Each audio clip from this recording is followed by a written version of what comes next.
नमस्कार। मध्य प्रदेश में हुए पंचायत चुनाव के रिजल्ट सामने आ चुके हैं और यहां पर कांग्रेस का दमदार प्रदर्शन मध्य प्रदेश में देखने को मिला है। इस हिसाब से अब किस पार्टी का जिला अध्यक्ष बन सकता है, इसको लेकर आपको महत्वपूर्ण आंकड़े मध्य प्रदेश पंचायत चुनाव के रिजल्ट और कांग्रेस ने यहां पर दमदार प्रदर्शन किया है, क्योंकि आने वाले समय में यहां पर विधानसभा चुनाव भी होने हैं। तो पंचायत चुनाव में बीजेपी और कांग्रेस में कांटे की टक्कर देखने को मिली है। यहां पर 20 जिलों में कांग्रेस ने जमकर बीजेपी का मुकाबला किया है और यहां पर कांग्रेस का पलड़ा भारी रहा है। आपको हर एक यहां पर बात की जाए तो जिले के आंकड़े दिखाएंगे और जिस कार से यहां पर तो कमलनाथ और बीजेपी के बीच यहां पर पंचायत चुनाव में जमकर मुकाबला देखने को मिला है और 20 जिले तो ऐसे रहे हैं जहां पर बिल्कुल कांटे का मुकाबला अब देखने को मिलेगा।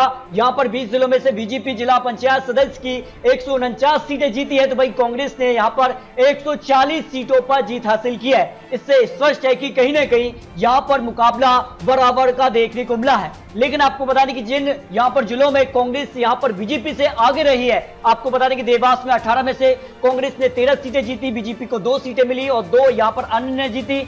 बालाघाट की 27 में से यहां पर 14 पर कांग्रेस ने, जबकि 7 पर निर्दलीय और 6 पर बीजेपी ने जीत हासिल की है। इसी तरह सिंगरौली में भी 14 में से 11 पर यहां पर जिला पंचायत की सदस्य कांग्रेस ने यहां पर जीते, जबकि बीजेपी के यहां पर केवल 2 और 1 निर्दलीय ही यहां पर सफलता मिली। इसी प्रकार भोपाल में 10 में से यहां पर 7 पर कांग्रेस, 2 पर बीजेपी और 1 पर निर्दलीय प्रत्याशी ने जीत हासिल की है। उज्जैन संभाग के मंदसौर में 17 में से यहां पर 8 पर कांग्रेस, 7 पर बीजेपी और 1 पर निर्दलीय प्रत्याशी ने जीते हैं। ये वो जिले रहे हैं जहां पर कांग्रेस बीजेपी से कहीं ज्यादा आगे दिखाई है, जबकि बीजेपी की अगर बात की जाए कांग्रेस और बीजेपी में जहां टक्कर देखने को मिल रही है, यहां पर नीमच में से 12 सीटों में से बीजेपी और कांग्रेस को 5 सीटें मिली, जबकि 2 सीटों पर निर्दलीय ने यहां पर कब्जा जमाया है। इसी प्रकार छिंदवाड़ा में 26 में से 12 कांग्रेस और बीजेपी में सीटें गई और यहां पर 2 अन्य के खाते में गई। मंडला में भी 16 में से 5 दोनों राजनीतिक दलों को यहां पर सीटें मिली है, जबकि यहां पर बात की जाए तो 6 ने अन्य यहां पर उम्मीदवार जीते हैं। ग्वालियर में बीजेपी और कांग्रेस के बीच टाई हुआ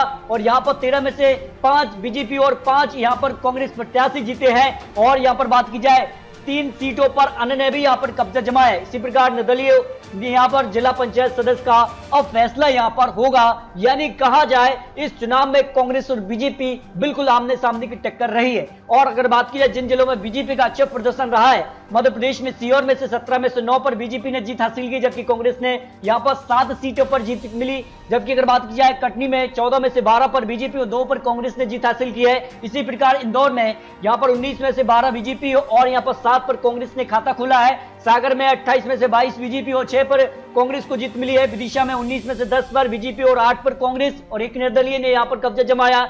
शाजापुर की अगर बात की जाए 13 में से 7 पर बीजेपी और 3 पर यहां पर कांग्रेस और 3 पर अन्य उम्मीदवार यहां पर जीते हैं। रतलाम में अगर बात की जाए तो यहां पर 16 में से 7 पर बीजेपी, 3 पर कांग्रेस और 6 पर यहां पर अन्य उम्मीदवार जीते हैं। इसी प्रकार निर्दलीय उम्मीदवार भी यहां पर अध्यक्ष पद का फैसला करेगा।